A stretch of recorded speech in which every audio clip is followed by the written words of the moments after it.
है उनके लिए ये वीडियो है उपयोगी, बहुत ही उपयोगी वीडियो है।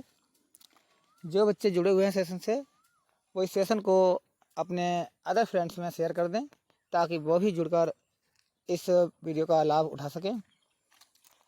मैं आपको अवगत कराना चाहता हूँ, ये चैनल यूपी बोर्ड एग्ज़ाम 2025 के लिए बनाया गया है, डेडिकेटेड है। यहाँ पर सारे विषयों की क्रमबद्ध तरीके से जो है पढ़ाई कराई जाती है। तो आज का जो हमारा टॉपिक है वो है नागरिक शास्त्र में जो चैप्टर फर्स्ट है, दो ध्रुवीयता का अंत। इस पाठ का अध्ययन करेंगे। जो बच्चे जुड़े हुए हैं वो सेशन को लाइक और शेयर करते रहें ताकि अन्य बच्चे भी जुड़ सकें, और इसके बाद हम सेशन को स्टार्ट करते हैं। क्योंकि 2025 की परीक्षा फरवरी में शुरू होने की संभावना है।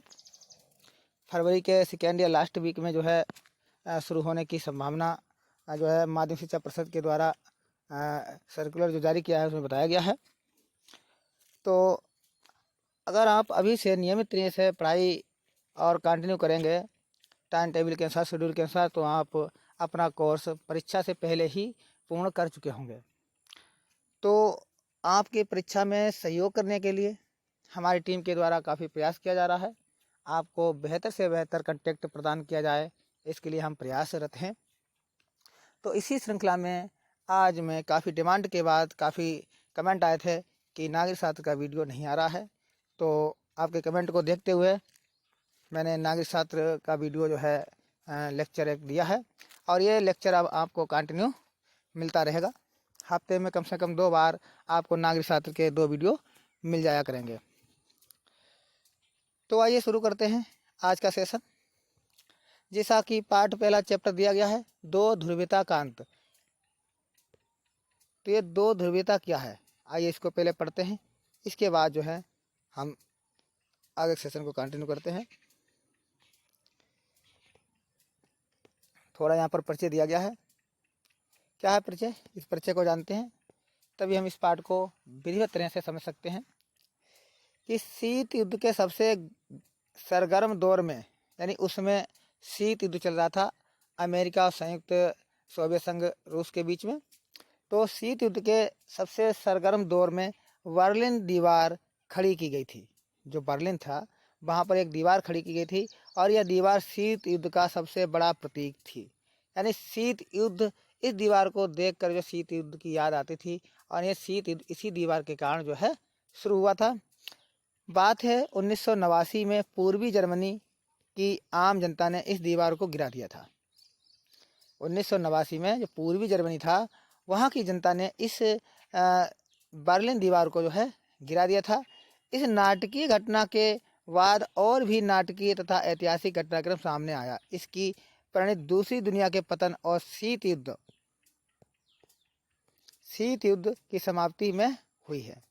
अब इसका परिणति दूसरी दुनिया, ये दूसरी दुनिया क्या है, पहली दुनिया क्या है, तो इसका भी जिक्र आगे हम करेंगे। जो दूसरी दुनिया है उसमें जो है संयुक्त राज्य अमेरिका आता है, जिसमें संयुक्त राज्य अमेरिका का वर्चस्व स्थापित हो जाता है, और शीत युद्ध की समाप्ति में हुई है। दूसरी दुनिया का परिणति दूसरी दुनिया के पतन और शीत युद्ध की समाप्ति में हुई है। दूसरे विश्व युद्ध के बाद जो दूसरा विश्व युद्ध हुआ था 1939 से 1945 के मध्य चला था। तो दूसरे विश्व युद्ध के बाद विभाजित हो चुके जर्मनी का अब एकीकरण हो गया था। जो विभाजित जर्मनी 2 भागों में बट गया था उसका एकीकरण हो चुका था, और जर्मनी का एकीकरण जो है ऑटोमन बिस्मार्क ने किया था। इसमें इन्होंने महत्वपूर्ण भूमिका निभाई थी, जैसा कि आप कक्षा 10 में पढ़ चुके थे।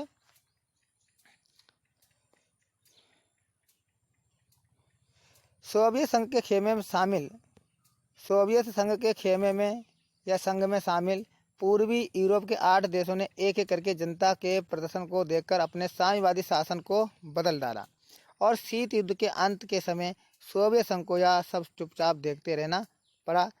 ऐसा किसी सैन्य मजबूरी से नहीं किया गया, बल्कि आम जनता की सामूहिक कार्रवाई के दबाव में आकर इस प्रकार के कार्य किए गए। अंत में स्वयं सोवियत संघ का विघटन हो गया, और आखिर में क्या हुआ, स्वयं जो सोवियत संघ था उसका विघटन हो गया, अलग अलग हो गया, टुकड़ों में बट गया। इस अध्याय में हम दूसरी दुनिया के विघटन के आज से कारण और परिणामों के बारे में चर्चा करेंगे। हम यह भी चर्चा करेंगे कि सोवियत शासन के पतन के बाद दुनिया के इस हिस्से में क्या हुआ, क्या ऐसा घटनाक्रम घटा, और अब इन देशों से भारत के किस प्रकार के रिश्ते हैं, यानी भारत के साथ इनका कैसा संबंध है।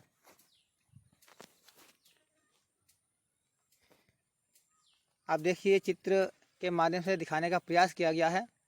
ये जो चित्र आप देख रहे हैं, इस चित्र में बर्लिन की दीवार ये दिखाई गई है। जो दीवार का चित्र बनाया गया, ये दीवार है, बर्लिन की दीवार। और इसी में जो है, ये देखिए कैसे बनी है बर्लिन की दीवार। इस चित्र के माध्यम से आप अच्छी तरह समझ सकते हैं। ये बर्लिन की दीवार है। इसके इधर पूर्वी जर्मनी है, इधर पश्चिमी जर्मनी है। आइए पढ़ते हैं क्या लिखा है इसमें। देखिए, बर्लिन की दीवार, जो बर्लिन की दीवार है, बर्लिन की दीवार पूंजीवादी दुनिया और साम्यवादी दुनिया के बीच विभाजन का प्रतीक थी। यानी इसमें जो है दुनिया दो भागों में बटी हुई थी। पूंजीवादी, जो पूंजीपति लोग थे, जो धनवान, जो अमीर देश थे, वो एक तरफ बट गए थे। दूसरे थे साम्यवादी। 1961 में बनी यह दीवार पश्चिमी बर्लिन को पूर्वी बर्लिन से अलग करती थी। अब ये क्वेश्चन बनता है कि जो बर्लिन की दीवार जो बनी थी, खड़ी की गई थी, ये किस सन में बनी थी? तो 1961 में बनी थी। और ये पूर्वी बर्लिन को पश्चिमी बर्लिन से अलग करती है। 150 किलोमीटर से ज़्यादा लंबी यह दीवार 28 वर्षों तक खड़ी रही। 150 मीटर इस दीवार की लंबाई है, जो लगभग 28 वर्षों तक खड़ी रही। और आखिरकार जनता ने इसे 9 नवंबर 1989 ईस्वी को तोड़ डाला। कब तोड़ डाला बच्चों? 9 नवंबर 1989 को तोड़ डाला। ये डेट आपको ध्यान में रखना है कि बर्लिन की दीवार कब खड़ी की गई थी। तो बर्लिन की दीवार 1961 में खड़ी की गई थी या बनाई गई थी। और इस दीवार को कब तोड़ा गया था? 9 नवंबर 1989 ईस्वी को तोड़ दिया गया था। यह दोनों जर्मनी के एकीकरण और साम्यवादी खेमे की समाप्ति के शुरुआत थी। यहाँ दिए गए चित्र इसी कथाक्रम को या घटनाक्रम को सामने रखते हैं। लोग दीवार में छोटा सा छेद कर रहे हैं। आपने देखा, इस चित्र में आपने देखा कि लोग दीवार में छोटा सा छेद कर रहे हैं। यहाँ पर ये देखिए, स्पष्ट रूप से दिखाई देता है। लोग जो है दीवार में छेद कर रहे हैं, ये यानी इसको तोड़ रहे हैं। फिर मुक्त आवागमन को संभव बनाने के लिए दीवार के एक हिस्से को गिरा दिया गया। और सन 1989 से पहले बर्लिन की दीवार, ये चित्र जो है लिया गया है। अब आइए देखते हैं क्या है सोवियत संघ प्रणाली, जिसका जिक्र जो है किया गया है। और यहाँ पर जो सोवियत संघ के नेता है व्लादिमीर लेनिन, इनके बारे में पढ़ेंगे। तो सबसे पहले देखें सोवियत प्रणाली क्या है, सोवियत सिस्टम क्या है, आइए जानते हैं। सही बच्चे ध्यानपूर्वक और एकाग्रचित होकर पाठ का अध्ययन करें, समझें। अगर कहीं पर कोई प्रॉब्लम आ रहा है, समस्या आ रही है, डाउट हो रहा है, तो आप कमेंट के माध्यम से पूछ सकते हैं। सोवियत प्रणाली क्या थी? समाजवादी सोवियत गणराज्य, जिसे यूएसएसआर कहते हैं, रूस में हुई 1917 की समाजवादी क्रांति के बाद अस्तित्व में आया है। जो समाजवादी सोवियत गणराज्य है, इसकी स्थापना जो है रूस में जो 1917 की समाजवादी क्रांति हुई है, उसके बाद ही ये अस्तित्व में आया है। यह क्रांति पूंजीवादी व्यवस्था के विरोध में हुई थी। यह क्रांति किसके विरोध में हुई थी? पूंजीवादी व्यवस्था के विरोध में हुई थी और समाजवाद के आदर्शों और समतामूलक समाज की जरूरत से प्रेरित थी। समाज में जो है समाजवाद के जो आदर्श हैं, जो समानता है, इससे प्रेरणा पाकर जो है इस सोवियत प्रणाली का जन्म हुआ था। यह मानव इतिहास में निजी संपत्ति की संस्था को समाप्त करने और समाज को समानता के सिद्धांत पर सचेत रूप से रचने की सबसे बड़ी कोशिश थी। तो यह जो है क्यों शुरू की गई थी? क्योंकि ये इससे क्या चाहता था? यह मानव इतिहास में, जो मानव के इतिहास में जो निजी संपत्ति की संस्था को, यानी कोई भी संपत्ति वो निजी नहीं है, कोई भी संस्था की संपत्ति वो निजी नहीं है, बल्कि उस निजी संपत्ति की संस्था को समाप्त करने और समाज को समानता के सिद्धांत पर सचेत रूप से रचने की सबसे बड़ी कोशिश थी और ऐसा करने में सोवियत प्रणाली के निर्माताओं ने राज्य और पार्टी की संस्था को प्राथमिक महत्व दिया। सोवियत राजनीतिक प्रणाली की धुरी कम्युनिस्ट पार्टी, जो सोवियत राजनीतिक पार्टी थी, जो सोवियत संघ की जो राजनीतिक पार्टी थी जिसका नाम था कम्युनिस्ट पार्टी, ये धुरी थी। धुरी मतलब ये केंद्र बिंदु थी। इस संघ की सबसे महत्वपूर्ण राजनीतिक दल था कम्युनिस्ट पार्टी। इसको ध्यान में रखना बच्चों। इसमें किसी अन्य राजनीतिक दल या विपक्ष के लिए कोई जगह नहीं थी, एक ही पार्टी थी। अर्थव्यवस्था योजनाबद्ध और राज्य के नियंत्रण में थी। जो अर्थव्यवस्था थी वो योजनाबद्ध ढंग से आगे की ओर बढ़ रही थी और सरकार के या राज्य के नियंत्रण में थी। दूसरे विश्व युद्ध के बाद, यानी दूसरा जो विश्व युद्ध हुआ था 1939 में शुरू हुआ था, 1945 में जो है समाप्त हो गया था। तो द्वितीय विश्व युद्ध के बाद जो पूर्वी यूरोप था, यूरोप के देश सोवियत संघ के अंकुश में आ गए थे। यानी सोवियत संघ का जो है प्रभुत्व स्थापित हो गया था, नियंत्रण स्थापित हो गया था। सोवियत सेना ने इन्हें फासीवादी ताकतों के चंगुल से मुक्त कराया था। इन सभी देशों की राजनीतिक और सामाजिक व्यवस्था थी, उसको जो है सोवियत संघ की समाजवादी प्रणाली की तर्ज पर ढाला गया या उसी के अनुरूप बनाया गया। इन्हें ही समाजवादी खेमे के देश या दूसरी दुनिया के देश कहा जाता है। इन्हें ही जो है समाजवादी खेमे के देश या दूसरी दुनिया के देश कहा जाता है। तो दूसरी दुनिया के देश कौन है? जिन्होंने समाजवादी प्रणाली को अपनाया है, पूंजीवादी का विरोध किया है। इस खेमे का नेता समाजवादी सोवियत गणराज्य था। और दूसरे विश्व युद्ध के बाद सोवियत संघ महाशक्ति के रूप में उभरा। और जब दूसरा विश्व युद्ध समाप्त हो गया, उस विश्व युद्ध के बाद जो सोवियत संघ था वो महाशक्ति के रूप में उभरा, यानी पूरे विश्व में सबसे शक्तिशाली देश जो है शक्ति बन गया, शक्ति के रूप में उभरा। और अमेरिका को छोड़ दें तो सोवियत संघ की अर्थव्यवस्था शेष विश्व की तुलना में कहीं ज़्यादा विकसित थी। अगर हम विश्व में अर्थव्यवस्थाओं की तुलना करें तो अमेरिका की अर्थव्यवस्था को छोड़कर बाकी विश्व के किसी भी देश की अर्थव्यवस्था रूस या सोवियत संघ की अर्थव्यवस्था के समान नहीं थी। सोवियत संघ की संचार प्रणाली बहुत उन्नत थी और उसके पास विशाल ऊर्जा संसाधन के भंडार थे, जिसमें खनिज तेल, लोहा, इस्पात तथा मशीनरी उत्पाद आदि शामिल थे। सोवियत संघ के दूर दराज के इलाके भी आवागमन की सुव्यवस्थित और विशाल प्रणाली के कारण आपस में जुड़े हुए थे। तो यहाँ पर जो है सभी प्रकार की व्यवस्थाएं थी। संचार की व्यवस्था सुलभ थी, आवागमन की यानी परिवहन के साधन उपलब्ध थे, सभी प्रणालियाँ एक दूसरे से जुड़ी हुई थी, गुथी हुई थी। इसलिए यहाँ का विकास जो है अधिक तीव्र गति से हुआ और जो आर्थिक जो विकास हुआ वो चरणबद्ध तरीके से हुआ। सोवियत संघ का जो सोवियत संघ थी उसका घरेलू उपभोक्ता उद्योग भी उन्नत था। यानी देश के अंदर जो है जो उपभोक्ता थे, उपभोक्ताओं के लिए जो वस्तुएं बनाई जाती थी वो उस देश में ही उद्योग स्थापित हो गए थे। और पिन से लेकर कार तक, छोटी जो पिन थी उससे लेकर कार तक सभी चीज़ों का उत्पादन जो है वहीं पर होता था, उस देश के सोवियत संघ के अंदर ही होता था, वो बाहर से वस्तुओं को नहीं मंगाता था। हालांकि सोवियत संघ के उपभोक्ता उद्योग में बनने वाली वस्तुएं गुणवत्ता के लिहाज से पश्चिमी देशों के स्तर की नहीं थी। जो पश्चिमी देश थे उनके उतनी गुणवत्ता नहीं थी, गुणवत्ता थी लेकिन उन देशों की तुलना में इतनी अच्छी वस्तुएं, गुणवत्ता युक्त वस्तुएं उपलब्ध नहीं हो पाती थी, लेकिन फिर भी वो अपनी आवश्यकताओं को पूरा कर सकते थे। लेकिन सोवियत संघ की सरकार ने उन्हें अपने सभी नागरिकों के लिए एक न्यूनतम जीवन स्तर सुनिश्चित कर दिया था कि वो इस जीवन स्तर को प्राप्त ही कर लेंगे। सरकार बुनियादी ज़रूरतों की चीज़ें मसलन स्वास्थ्य व्यवस्था, सरकार ने ये व्यवस्था की। जो साम्यवादी सरकार थी, सोवियत संघ की सरकार थी, उसने ये व्यवस्था की जो रहने वाले नागरिक हैं उनको जो है जो मूलभूत आधारभूत सुविधाएं हैं वो उनको सुलभ हो जाएं, अच्छी तरह से प्राप्त हो जाएं। वो जो मूलभूत सुविधाएं वो कौन कौन सी होती हैं? जिसमें स्वास्थ्य सुविधा, शिक्षा, बच्चों की देखभाल तथा लोक कल्याण की अन्य चीज़ें रियायती दरों पर मुहैया कराई जाती थी। ये चीज़ें जो है वहाँ की जनता को रियायती दरों पर कुछ छूट देकर जो है उपलब्ध कराई जाती थी, ताकि वे अपने जीवन की गुणवत्ता को बनाए रख सकें, जीवन निर्वाह को आसानी से जीवन यापन कर सकें अपना, और उनको किसी प्रकार की समस्या ना हो। बेरोजगारी नहीं थी। मलकियत का प्रमुख रूप से राज्य का स्वामित्व था। मलकियत का जो प्रमुख रूप था वो राज्य का स्वामित्व था तथा भूमि और अन्य उत्पादक संपदाओं पर स्वामित्व होने के अलावा नियंत्रण भी राज्य का ही था। बहरहाल अगर सब कुछ ठीक रहा तो सोवियत प्रणाली पर नौकरशाही का शिकंजा कसता चला गया। ऐसा इस प्रकार की व्यवस्था रही तो वहाँ पर जो है सोवियत प्रणाली में या सोवियत संघ में जो नौकरशाही थी उसका शिकंजा कसता चला गया। यह प्रणाली सत्तावादी होती गई और नागरिकों का जीवन कठिन होता चला गया।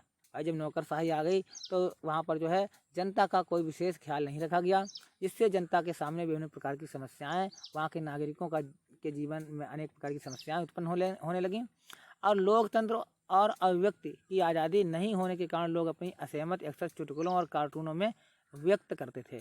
तो अब जब नागरिकों का जीवन कठिन हो गया, लोकतंत्र था लेकिन लोकतंत्र में पूर्ण रूप से उनको वो आज़ादी प्राप्त नहीं थी, अपनी बात को व्यक्त नहीं कर सकते थे और उस बात को जब व्यक्त नहीं कर सकते तो लोग चुटकुलों और कार्टूनों के माध्यम से अपनी असहमति को व्यक्त करते थे, कार्टूनों के माध्यम से प्रदर्शित करते थे। सोवियत संघ की जो अधिकांश संस्थाओं में सुधार की जरूरत थी। सोवियत संघ में एक दल यानी कम्युनिस्ट पार्टी का शासन था, बस क्योंकि सोवियत संघ में एक ही दल था और जहाँ एक दल होता है वहाँ पर कुछ न कुछ कमियाँ होती हैं, वो दल अपनी मनमानी करता है।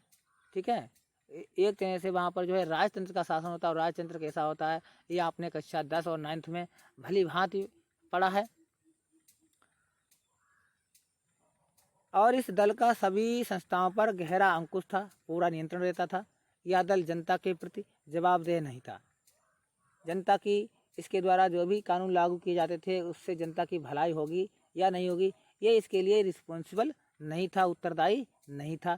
जनता ने अपनी संस्कृति और बाकी मामलों की साज सवाल अपने आप करने के लिए 15 गणराज्यों को आपस में मिलाकर सोवियत संघ बनाया था। तो 15 गणराज्यों को शामिल करके यहाँ पर क्वेश्चन बन सकता है कि कितने सोवियत संघ में कितने गणराज्य शामिल थे। तो सोवियत संघ में 15 गणराज्य शामिल थे। लेकिन हुआ क्या, लेकिन पार्टी ने जनता की इस इच्छा को पहचानने से इनकार कर दिया। लेकिन पार्टी जो कम्युनिस्ट पार्टी थी इसने जो है असहमति दर्ज कर दी, व्यक्त कर दी।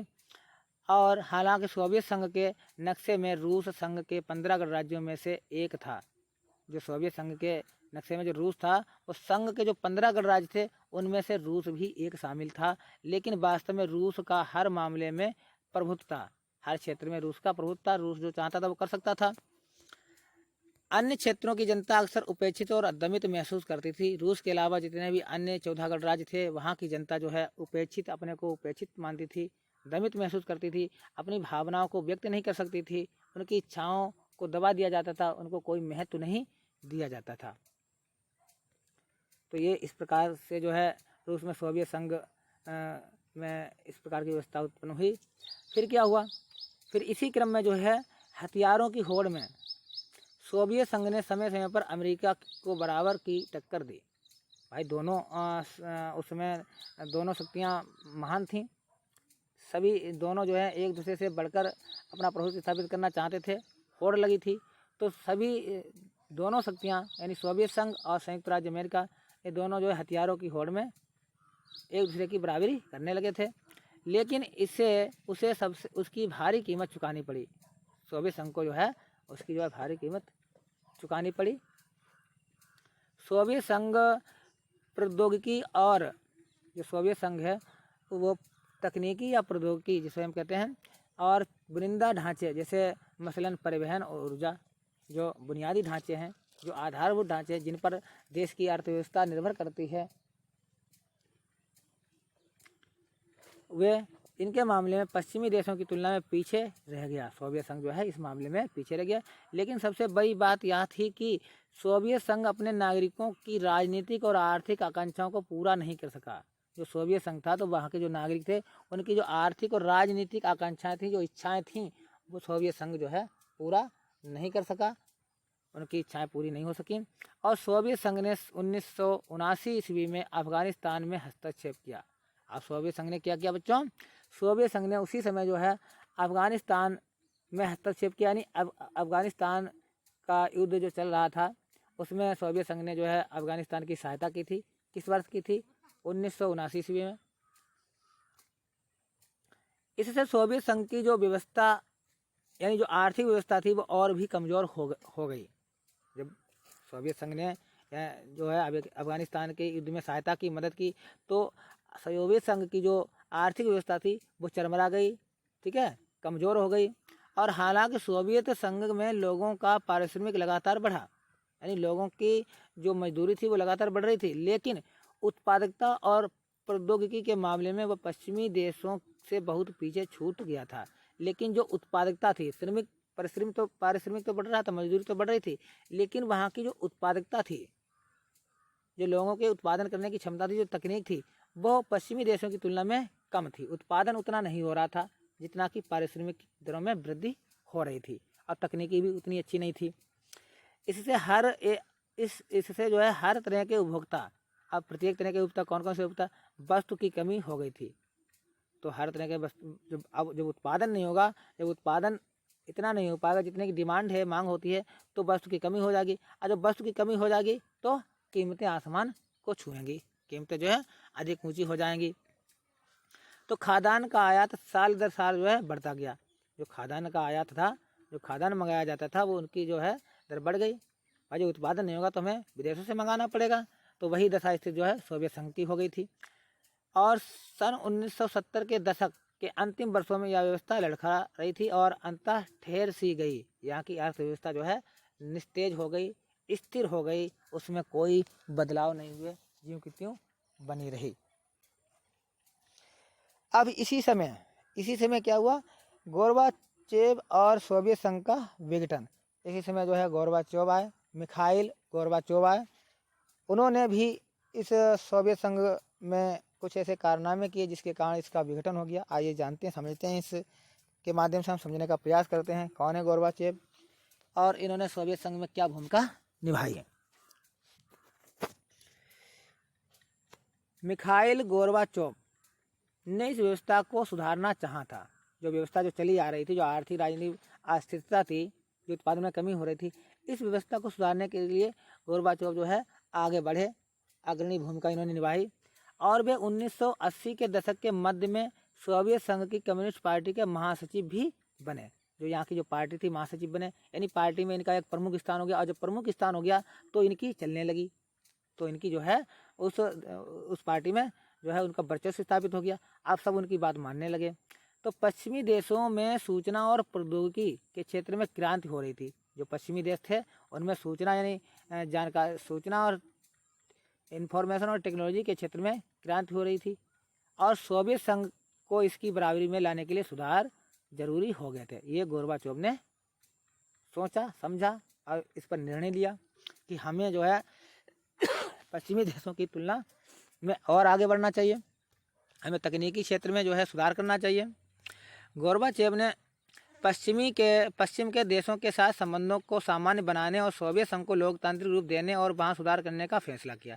तो उन्होंने फैसला किया ये जो है एक तरह से सोवियत संघ के मसीहा के रूप में सामने आए थे, उसमें सुधार करने के लिए। तो इन्होंने जो है फैसला कर लिया कि हम जो है इस यहाँ की जो व्यवस्था है, राजनीतिक सामाजिक व्यवस्था, जो आर्थिक व्यवस्था, उसमें हम सुधार करेंगे। इस फैसले की कुछ ऐसी भी परिणतियाँ रही थी जिनका किसी को कोई अंदाज़ा नहीं था। पूर्वी यूरोप के देश सोवियत खेमे के हिस्से थे।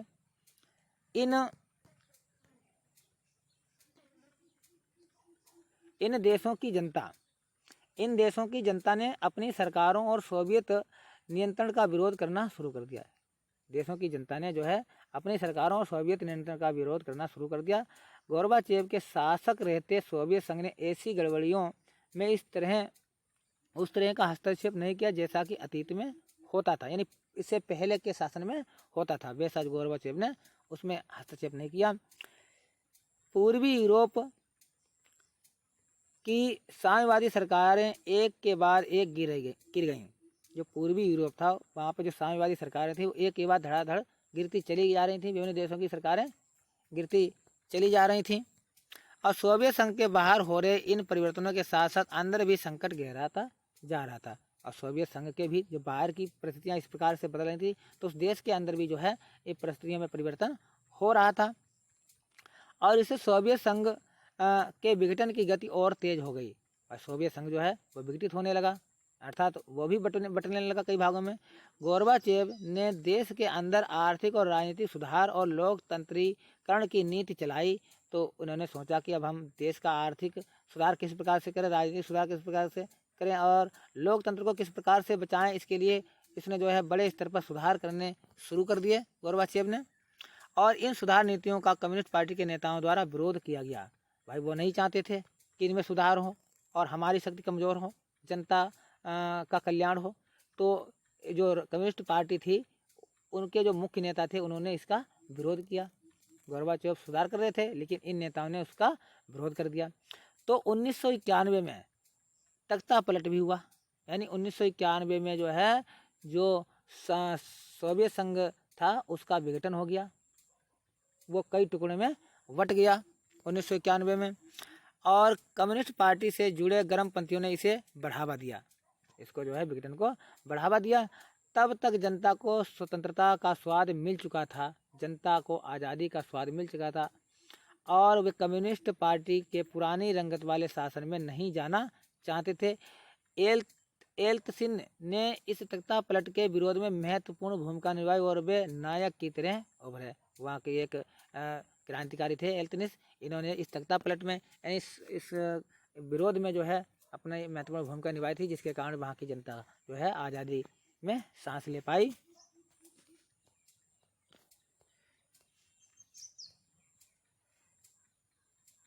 रूसी गणराज्य ने जहां बोरिस येल्त्सिन ने आम चुनाव जीता था, केंद्रीकृत नियंत्रण को मानने से इनकार कर दिया। सत्ता मास्को से गणराज्यों की तरफ खिसकने लगी। ऐसा खास कर जो है सोवियत संघ के उन भागों में हुआ जो ज़्यादा यूरोपीकृत थे, यानी ज़्यादा देश जो है यूरोप के पक्ष में थे और अपने को संप्रभु राज्य मानते थे।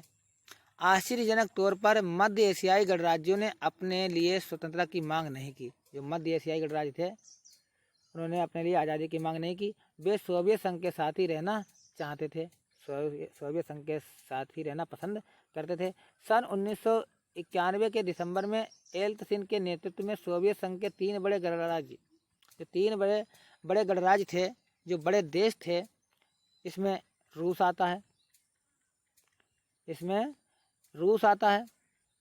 यूक्रेन आता है, बेलारूस आता है, ने सोवियत संघ की समाप्ति की घोषणा की कि सोवियत संघ अब विघटित हो गया है। तो कम्युनिस्ट पार्टी प्रतिबंधित हो गई। जब सोवियत संघ विघटित हो गया तो जो कम्युनिस्ट पार्टी थी वो भी प्रतिबंधित हो गई, उस पर भी जो है नियंत्रण स्थापित कर दिया गया, और पूर्ववर्ती सोवियत गणराज्यों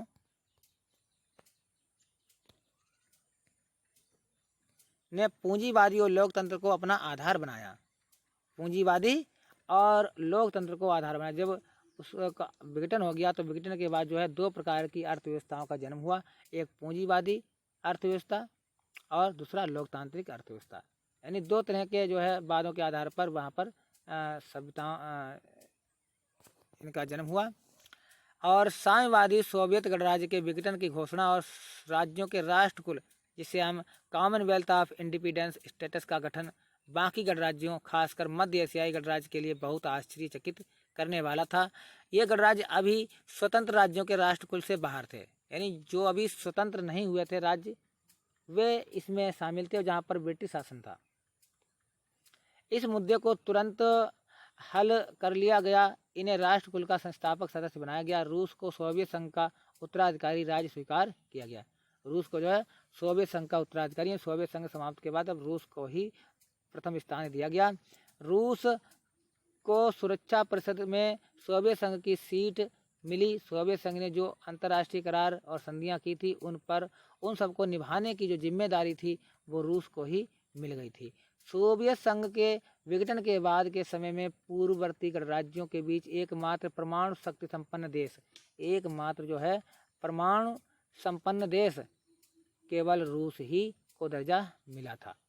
उसने अमेरिका के साथ परमाणु निरस्त्रीकरण की दिशा में कुछ कदम भी उठाए और सोवियत संघ अब नहीं रहा, वह दफन हो चुका है, अर्थात सोवियत संघ समाप्त हो चुका है, उसके स्थान पर अब रूस जो है अग्रणी देश बना है। अब सोवियत संघ का विघटन क्यों हुआ, इसके पीछे क्या कारण थे, कि सोवियत संघ का विघटन हो गया? तो आइए जानते हैं, देखते हैं कि सोवियत संघ का विघटन कैसे हुआ। तो इस वीडियो को हम अब अगले वीडियो में डिस्कस करेंगे। अगले चैप्टर में जो है जो अगला हम लेक्चर बनाएंगे उसमें हम डिस्कस करेंगे कि सोवियत संघ का विघटन क्यों और कैसे हुआ है। तो आज का बच्चों सेशन कैसा लगा है? अगर कोई आपको डाउट है तो आप कमेंट के माध्यम से पूछ सकते हैं, और इसका अगला पार्ट हम अगले वीडियो में डिस्कस करेंगे। और इसी को आप बार बार पढ़ें और अच्छी तरह से पढ़ें। और पाठ के समाप्त होने के पश्चात हम आपको कुछ महत्वपूर्ण MCQs कराएंगे, जो कि परीक्षा के दृष्टिकोण से आपके लिए अति महत्वपूर्ण हो सकते हैं। तो आज के लिए यहीं तक, अब मिलते हैं नेक्स्ट वीडियो में। Thank you.